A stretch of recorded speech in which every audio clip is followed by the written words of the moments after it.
बिस्मिल्लाहिर्रहमानिर्रहीम। अस्सलाम वालेकुम। गार सूर की कहानी मेरी ज़बानी में खुश आमदीद। बड़ी ही दिलचस्प तहरीर है, वीडियो को आखिर तक ज़रूर देखिएगा। अगर आप इस चैनल पर नए हैं तो इस चैनल को ज़रूर सब्सक्राइब करें और वीडियो को लाइक कर दें। चलते हैं कहानी की तरफ। गार सूर की कहानी मेरी ज़बानी। कल सुबह 10 बजे मैं हरम से पैदल गार सूर की जानिब रवाना हुआ। हरम से 7 या 8 किलोमीटर मशरक़ की जानिब सफ़र करें तो ये मक्का के शुमाली तरफ के पहाड़ों में सबसे बुलंद नज़र आता है।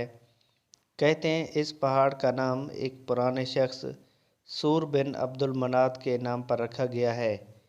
पहाड़ पर चढ़कर आप आसानी से मशरक़ की तरफ हीरा की चोटी को देख सकते हैं। खैर, जैसे ही मैं इसके पास पहुंचा और चढ़ाई शुरू की तो पहाड़ मुझ पर खुलने लगा। दरअसल इस पहाड़ के चारों तरफ से रास्ते दुश्वार गुजार पगडंडियों की तरह ऊपर जाते हैं, लेकिन एक तरफ से हुकूमत ने रास्ता खुद बना दिया है। मैं भी इसी हुकूमती रास्ते से जा रहा था। रसूल खुदा इस पर किस तरफ से चढ़े ये मालूम नहीं है। पहाड़ पर जैसे ही चढ़ना शुरू किया, भीख मांगने वालों ने रोकना शुरू कर दिया। ये सब पाकिस्तानी थे, बल्कि मैंने यहाँ पाकिस्तानियों के अलावा कोई गदागर नहीं देखा, और ये पाकिस्तानी भी सब जनूबी पंजाब के ही थे। खैर, रास्ते में इक्का दुक्का छप्पर आते हैं जिनसे आप चाय और पानी ले सकते हैं।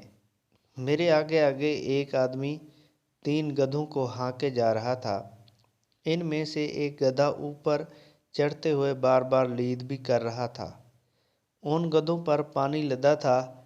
यहाँ लोग कम थे, क्योंकि इस पहाड़ पर चढ़ना मुश्किल काम है, बल्कि बूढ़ा आदमी नहीं चढ़ सकता, इसलिए हजूम न होने के बराबर था। मेरे दामन में 2 शख्स चल रहे थे और पसीने से शराबूर थे। एक ने अचानक मुझे मुखातिब करके कहा, देखें भाई, हमसे अपना बोझ उठा कर नहीं चढ़ा जा रहा, और हज़रत अबू बकर रसूल खुदा सल्लल्लाहु अलैहि वसल्लम को अपने कांधों पर उठाकर इस पर चढ़े हैं। मैंने जवाब दिया, अबे उल्लू के पट्टे, क्या रसूल खुदा नऊज़ुबिल्लाह लूले लंगड़े थे जिन्हें कांधों पर उठाना पड़ा? मेरे इस जवाब के साथ ही दूसरा शख्स अपने साथी से मुखातिब होकर बोला, वो देखो, वो गधे भी तो अब पानी का इतना बोझ उठाकर ऊपर चढ़ रहे हैं। उसकी इस बात पर मुझे हंसी आ गई, लेकिन अब मेरी हंसी को वहाँ कौन समझता। लोग भी कैसे कैसे लतीफ़े हैं। खैर, मैं चलता रहा और कोई 2.5 घंटे की मुसाफत तय करके चोटी पर पहुँच गया। अब सुनिए गार की असल हकीकत। अव्वल तो इस चोटी पर कम बेश 10-12 छोटी बड़ी गारें हैं, जिनमें से एक ये सूर की गार भी है। सबसे पहले तो ये बता दूं कि गार का जो दहाना हमें तस्वीरों में दिखाया जाता है, ये बाद में पत्थर तोड़कर खुद बनाया गया है। ये गार का असल दहाना नहीं है। इसका असली रास्ता मगरिब की तरफ से दाखिल होने का है, जो एक गली नुमा सा है और दहानी लंबूतरा सा है, और वो भी इतना झोंक कर दाखिल होना पड़ता है जैसे लेटने के मुतरादिफ। गार सिर्फ एक ही बड़े पत्थर पर मुश्तमिल है, जैसे एक प्याला उल्टा रखा हुआ हो और उस प्याले का एक तरफ किनारा टूटा हो, जैसे जहाँ से कोई शय प्याले के अंदर दाखिल हो जाए। दूसरी गारें छोड़कर इसमें पनाह लेने की असल वजह ये थी कि ऐन बुलंदी पर वाक़ थी, जहाँ से आप पूरे मक्का को देख सकते हैं, और ऊपर हवा और मौसम की शिद्दत भी कम होती है, और किसी को भी इसके अंदर किसी शख्स के बैठने का गुमान तक नहीं होता। पहाड़ की चोटी जहाँ ये गार है, बहुत दिलफरेब है। बड़े बड़े पत्थरों के बीच अच्छी खासी राहदारियाँ हैं, जैसे भूल भलियाँ हों। मैं 3 घंटे ऊपर ही रहा। यहाँ पर भी लोग नफिल पढ़ने और कचरा फेंकने का कोई मौका ज़ाय नहीं होने दे रहे थे। ये बात तो तय है कि ये जिस तरह का पहाड़ है, कदमों के निशान हरगिज़ नहीं लग सकते, और ना कोई खोजी किसी निशान को पा सकता है, क्योंकि एक तो किसी के ख्याल में भी नहीं आ सकता था कि यहाँ कोई शख्स बजाय दूर निकल जाने के पहाड़ पर चढ़ कर बैठ जाए, वो भी ऐसे पहाड़ पर जहाँ चढ़ने का वक्त कम से कम 4 घंटे से कम न हो। پھر یہ کہ گھوڑوں سمیت یہاں کافر نہیں پہنچ سکتے تھے کیونکہ راستہ بالکل ناہموار ہے۔ پھر آخر وہ کیسے پہنچے؟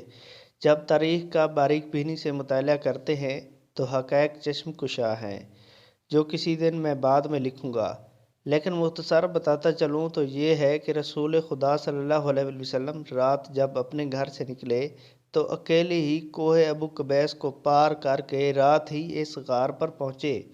حضرت ابو بکر چونکہ جانوروں کا بیوپار کرتے تھے، لہٰذا حضرت مولا علی سے کہہ گئے کہ ابو بکر سے کہہ دینا کہ وہ میرے لیے ایک ناکہ خرید دیں۔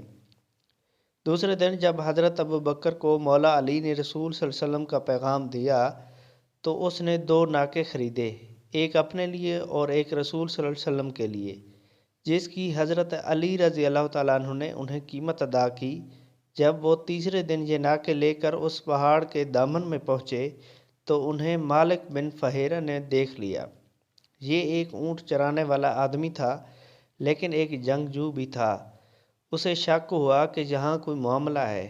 وہ خاموشی سے واپس مکہ آیا اور انہیں بتایا کہ یہ قصہ ہے۔ ہو نہ ہو رسول خدا صلی اللہ علیہ وسلم اسی پہاڑ پر موجود ہیں۔ مالک بن فہیرہ کے مکہ آنے تک اور وہاں سے کافروں کو اطلاع کرنے تک رات ہو گئی تھی، چنانچہ اگلی صبح کافر پہاڑ کی طرف نکلے، مگر رات ہی رات رسول خدا صلی اللہ علیہ وسلم نے ابو بکر سے کہا کہ اپنے ناکے اپنے نوکر کے حوالے کرو اور اسے کہو انہیں لے کر 10 میل آگے کوہ رحمت کی دوسری طرف نکل جائے، ہم وہیں سے ان سے ناکہ وصول کریں گے۔ جب مالک بن فہیرہ کے کہنے پر کفار یہاں پہنچے تو انہیں یہاں رسول صلی اللہ علیہ وسلم کا یہاں آ کر پناہ لینا عجیب سا لگا، جبکہ وہاں ناکوں کا نام و نشان بھی نہیں تھا۔ لہٰذا وہ مالک بن فہیرہ کی اطلاع پر پہاڑ کی چوٹی پر چڑھ تو آ گئے، لیکن وہ اس کی اطلاع پر مطمئن نہیں تھے۔ پھر یہ کہ ادھر ادھر کی کئی غاریں بھی دیکھیں جن میں رسول صلی اللہ علیہ وسلم موجود نہیں تھے۔ یہ آخری غار تھی جس کی ساخت بھی ایسی تھی کہ ایک آدمی لیٹ کر ہی داخل ہو سکے، لہٰذا انہیں اس کی زیادہ تحقیق کرنے کی ضرورت پیش نہیں آئی، اور وہ اس میں لیٹ کر دیکھنے کی بجائے مالک بن فہیرہ کی اطلاع کو احمقانہ خیال کر کے واپس ہو گئے، جس نے محض ابو بکر کو ناکوں سمیت دیکھا تھا اور اب تو ناکہ بھی یہاں نہیں تھے۔ خیر یہ غار 1 کلومیٹر بلندی پر ہے۔ یہ وادی بھی اب گھروں سے بھری جا رہی ہے۔ میاں کچھ ہی عرصہ میں مکہ کے یہ نشانات جاتے رہیں گے، خدا کرے نہ جائیں۔